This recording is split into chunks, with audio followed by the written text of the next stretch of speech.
बख्त के तख्त से यकलख्त उतारा हुआ शख्स, तूने देखा है कभी जीत के हारा हुआ शख्स। अगर ये शेर कंटेम्प्रेरी वर्ल्ड के अंदर किसी प्रोफेशन के लिए कहा जाए तो वो प्रोफेशन मेडिकल का प्रोफेशन होगा। एक वक्त था जब डॉक्टर्स को करीम ऑफ द नेशन कहा जाता था और उनके लिए जो सर्किट हाउसेज होते हैं, गेस्ट हाउसेज होते हैं गवर्नमेंट के, ये खाली करा दिए जाते थे कि डॉक्टर साहबान आएंगे यहाँ पे रुकेंगे। और अब एक वक्त ये आ गया है कि डॉक्टर साहबान 2-2 4-4 सीटों के लिए 6-6 डॉक्टर जो अनएम्प्लॉयड होते हैं वो लाइनों में खड़े होते हैं, मिन्नतें कर रहे होते हैं, उन्हें धक्के दे रहे होते हैं, ये क्लर्क माफिया जो होता है, और उन्हें नौकरी नहीं दी जाती।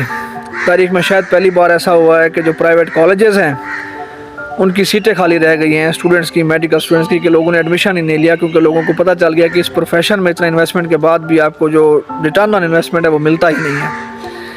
रिसेंटली NTS की सीटें आई थी हमारे डॉक्टर साहबान की, तो कोई 15-20 हज़ार शायद डॉक्टर्स ने अप्लाई किया था वहाँ पे, और उनमें से मोस्टली ऐसे डॉक्टर्स हैं जिनकी ट्रेनिंग कंप्लीट थी, मतलब उन्होंने स्पेशलाइजेशन की ट्रेनिंग की 3-4 साल 5 साल, वो पूरे करने के बाद वो दोबारा उनके पास कोई जॉब ही नहीं थी। मोस्टली डॉक्टर साहबान स्पेशलाइजेशन में शादी कर लेते हैं, एक सर्कल चल रहा होता है। जब आपकी ट्रेनिंग ख़त्म होती है तो फिर आप खुद सोचें कि आपके पास जॉब ना हो तो आपका मेंटल स्टेटस क्या रहता है। पहले बेरोज़गारी जो MBBS तक थी, अब वो बेरोज़गारी FCPS तक चली गई है। प्राइवेट जॉब्स आपको मिलती नहीं है, क्लिनिक आप शुरू करते हैं, क्वैक्स आपके साथ जो हाल करते हैं वो सबको पता है। हेल्थ केयर कमीशन जिसका काम था कि वो क्वैक्स को आके बंद करे, उसका सारा जोर जो चलता है वो डॉक्टर्स के ऊपर चलता है।